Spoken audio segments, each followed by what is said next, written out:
निंदक नियरे राखिए आंगन कुटी छवाए, बिन पानी साबुन बिना निर्मल करे सुहाए। ये कबीरदास जी के दोहे ने कहा है। और फिर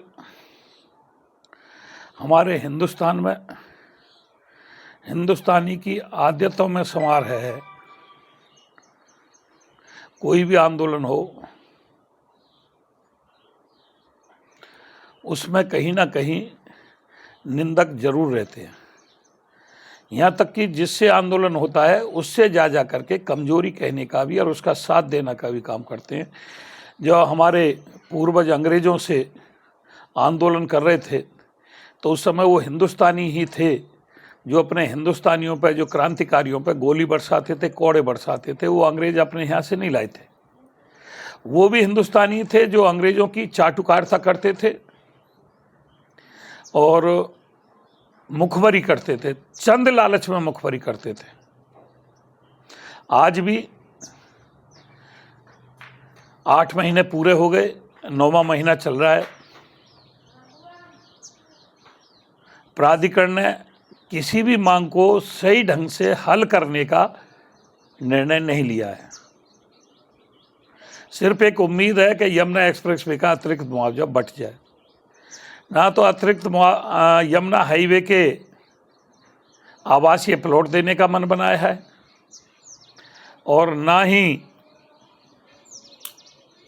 आबादियों के निस्तारण का मन बनाया है, ना ही रोजगार देने का मन बनाया है। 9, 10, 11 में ज़मीन चली गई, सारी ज़मीन एक्वायर हो गई, बच्चे बेरोजगार हो गए। जो उनका पुश्तैनी रोजगार था वो प्राधिकरण ने ले लिया। खेती का धंधा बिजनेस वो करना जानते नहीं।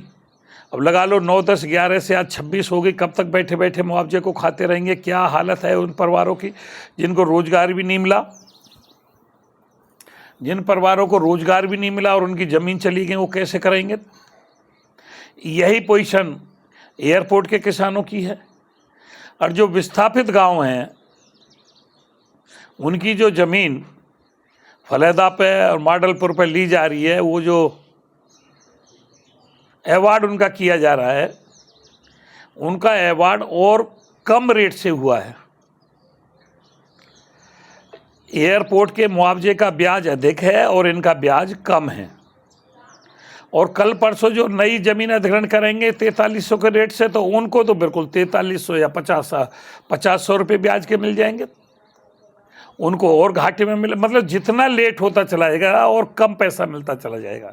ये हमारे देश की व्यवस्था है। जिनकी ज़मीन पहले चली गई है उन्हें ज़्यादा मिल रहा है, 4800 के करीब मिल रहा है, और जिनकी ज़मीन अब बाद में जाएंगे उन्हें 4300, 4400 मिलेगा।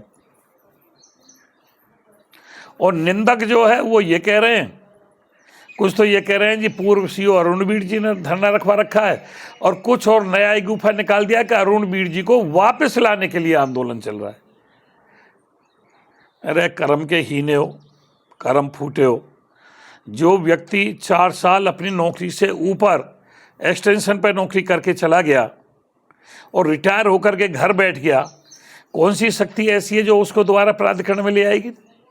लेकिन कोई ना कोई इगूफा आपको समाज में छोड़ना, उसका क्या मतलब है कि वो हमसे आंदोलन करवाए, और उसका क्या मतलब है, उसको क्या पावर रहेगी कि हम उसके कहने से आंदोलन करें? आज क्या हम उसके गुलाम हैं? क्या हम उसके चाटुकार हैं? क्या हमारी उससे रिश्तेदारी है? लेकिन आप लोगों को आंदोलन कमज़ोर करने के लिए कुछ ना कुछ गुफा छोड़ना जरूरी है। आप अपने काम में लगे रहो, हम अपने काम में लगे रहें।